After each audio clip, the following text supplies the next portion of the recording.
Jon Katz is the author of Dancing Dog Stories. These aren't stories about dancing dogs, I don't believe, John. One of them is. One of them has some dancing dogs. One of his, but they are stories. New York Times bestselling author. I know that because it says so on the book. But I also know that because, well, you are. I mean, you do very well with your books. They must resonate with people. These stories are all very different from one another, yet is there a theme that brings them all together, aside from you write about animals in every one? Yes, well, I'm not one of the big best-selling dog writers because I think I occupy. Oh, you do okay. Well, I do all right, but Yeah. I occupy a particular niche in that world, which is I like to write about what I call the real life of real animals, and I don't really am comfortable in the sappy genre of. I don't want to meet my dogs over the Rainbow Bridge. I don't want to meet 20 dogs there. You wouldn't want to meet your dogs? I don't want to spend eternity with 7 border collies waiting. I do not. Not to mention all the labs and other crazy dogs. I don't think they would want to either. I don't agree with that. I know. I think they would. I said, go find sheep. We've done it together. But I think that's what I mean. That's I have a knack for sort of not flowing with warmth. But I love my dogs. I love writing about them, and I love living with the donkeys and other animals as well.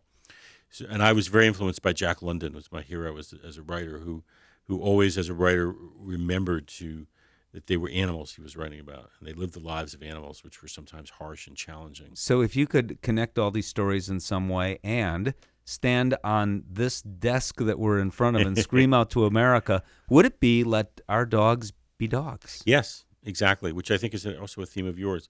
I think we're losing a respect and understanding for them as animals. And loving them doesn't mean we I would need... be embarrassed to tell you the things I do with my dogs. Okay, well, then you probably know that, but I also respect them as animals. They're not people. They don't think like us. They don't have a language like we do. They're alien creatures, and I'm always working to understand them, and I'm always working to not put my ideas into their heads. Very hard. It's a very natural thing to do. So the stories are about the point of connection, really, where people attach themselves to animals. And I write about the people more than the dogs.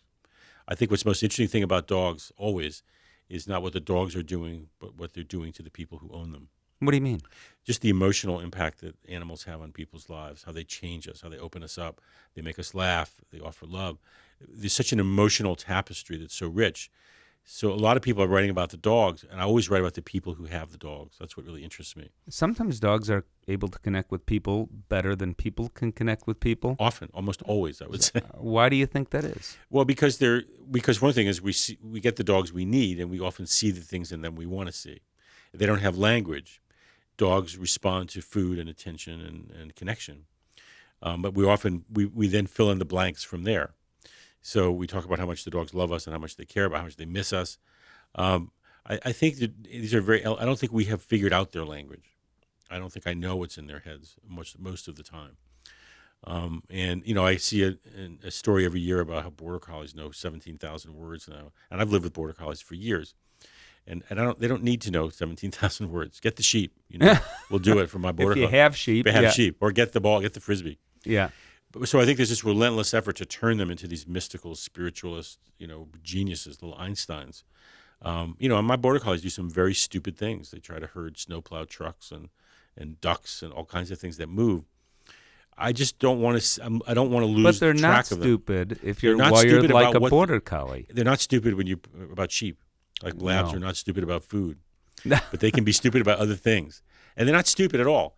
They're just not intelligent in the way that we like to project them, I believe. Yeah. Well, the name of the book is Dancing Dog Stories. Jon Katz is the author. John, always good to see you. It's great to talk to you. Congratulations on another book. Thank you very much. Thank you.